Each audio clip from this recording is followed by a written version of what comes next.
What's up, everybody? Stage 12 of Le Tour de Beer. A different beer every day of the Tour de France. Thanks for joining. I'm Uncle Frank. This is Team Beer Guts. Got to throw it out there right now because it might be the first time you've seen us. Would love it if you subscribe to the channel. Like, share, tell your friends, hit that notification bell so you know when there's new stuff coming out. All those different things. So, quick recap on today's stage. Very, very quick recap because the beer details are going to take a little bit of time for the beer that I chose for today. So, today's stage. Coming across the finish line, wearing the colors of Bora Hansgrohe. But it's not Peter Sagan, who unfortunately pulled out. Peter was one of my favorites this year for the Tour. He sore knee is what they're saying. It might be from the crash that he had early on, and he's just been fighting through it. I don't know. But now he's out. So that means Cav and the sprint and the green jersey and the Eddie Merckx record all within grasp.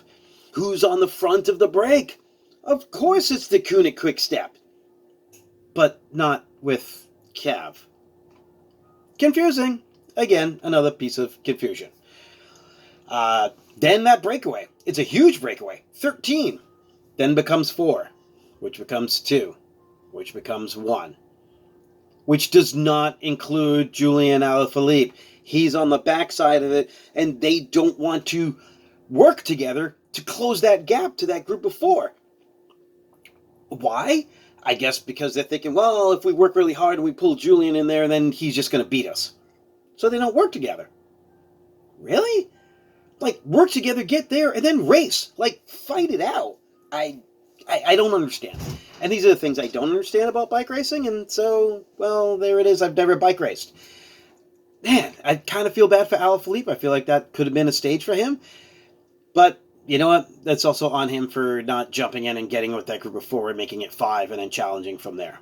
So, congratulations to the winner. Nice to see a Domestique finally getting a stage win. That's actually pretty dope. And nothing changed in the overall stages for the GC. So, let's see what happens tomorrow. Now, I talk about the race because I find it a little bit confusing and things that I don't understand, and that's why I picked today's beer, which is a beer that a lot of people don't understand. It can be confusing for this style of beer. The Session IPA. Well, IPA. Oh, it's an IPA. Oh, but it's not an IPA because it's lower alcohol. And the lower alcohol, by IPA standards, well, it's not an IPA. Well, if it's lower alcohol, then it's just a pale ale. But no, it's more hopped than just a regular pale ale. So it's an IPA, but it doesn't have the alcohol to it. And I will admit, when Session IPA first became a thing, people would tell me, oh, Session IPA. I'm like, well, why is it Session IPA? Well, it's bitter, but it's lower in alcohol. And sometimes it's lighter. I'm like, oh, you mean Pilsner? So, no, it's not a Pilsner because it's hoppy. I'm like, oh, like a Pilsner? Because true Pilsner is hoppy. It has that bitterness to it that goes along with it. But we can use more floral hops. And again, with Pilsner, then Pilsners aren't dry hopped unless you're looking at a specific dry hop Pilsner, which is not a true style, or Italian Pilsner, which is a style up and coming that does use the dry hops. Or you could do, say, a Keller Pils, which is something I was talking to another brewer friend about today, which could be dry hopped. And again, it's not a full official style. So you're hopping it with American-style hops or New Zealand-style hops, which are traditional for New England IPAs and super fruity and hoppy and pop. So not your earthy, noble hops that you would throw into a Pilsner. So a Session IPA is not a Pilsner. But it's IPA and everybody loves it, but it's lower alcohol and people want to be able to drink it. And this is why me and brewers and a lot of other people keep thinking that Pilsner and Lager and things like that are going to start to make that comeback because people want full flavored beers, but a little bit lower ABV because you can't just be sucking down 8% beers all the time. So, that said, we have this Session IPA, and I do know a guy that when Session IPAs first came around, he started calling it the American Mild, which I thought was brilliant. Because mild is an English beer based off of pale ale and brown ale, but the mild is the lower alcohol, I'm going higher, it's silly me, the lower alcohol version of that. So, IPA, the lower alcohol version of IPA, well, it's a mild. And it's American invention, American hops, probably an American yeast. It's an American mild. It sold okay. The beer was wonderful. He changed the name of it to a Session IPA, and the thing sold like hotcakes. So, there you go. Hey, marketing. Woo! All right, time for me to get off my soapbox. Let's not talk about the race. Let's talk about beer. But I did want to give you some history. I feel like sometimes I kind of glance over it, and the reason I'm doing this every day of the Tour de France with a different beer, not necessarily a different style, but a different beer, is to give you some history, to give you some perspective on what we've been experiencing in this craft beer revolution over the past umpteen years. So, this is Tributary Brewing Company. They are out of Kittery, Maine. This is a 4.4% Session IPA. We've done this for a couple of years, and I remember it previously being wonderful. So, what do we got?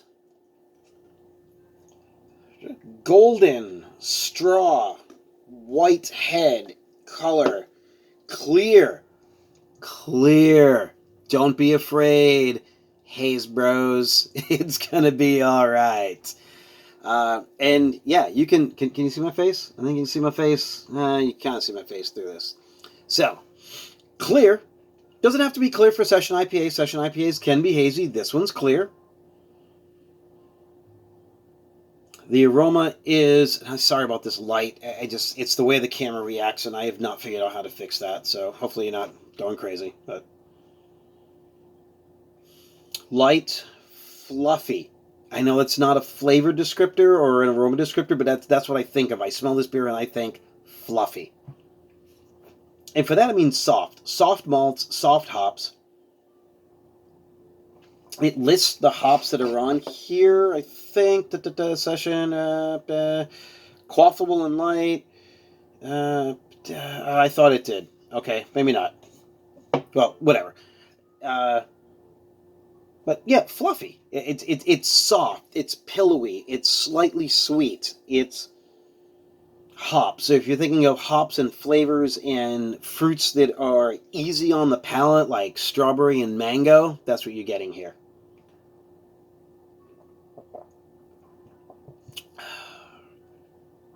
Flavor. Body is light to medium. Dry finish. I would not be surprised if there was some wheat in this beer to dry out the finish. There might not be. I have no idea. I talk to Todd a lot, but I don't know specifics about this particular beer. But the dry flavor makes this, you want another sip. You want to have more of this beer. Not overpowering on the hops, not overpowering on the malt.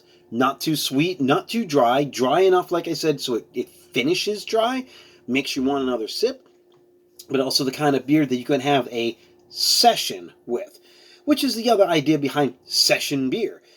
It's something you can sit and have many pints of while you're at the pub and you're talking to your friends and you're talking to your family and catching up or doing a business deal or whatever it happens to be. And you have a few of these and you still go home and you're not all blotto. So the taste on this is just great. A little bit of grass.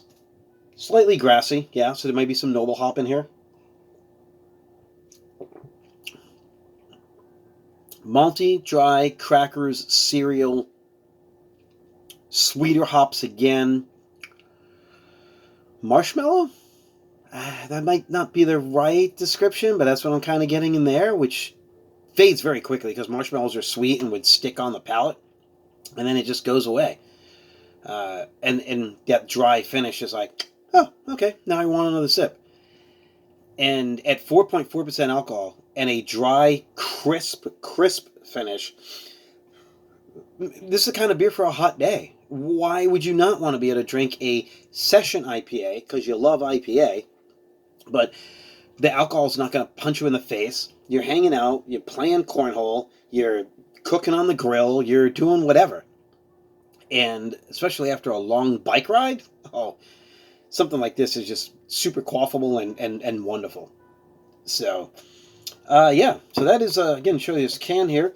This is the Session IPA, Tributary Brewing Company, 4.4% alcohol. They don't do it all the time. If you're in the area, hopefully you can get it. And if not, I will drink all of it. Yes. So, thanks again for joining.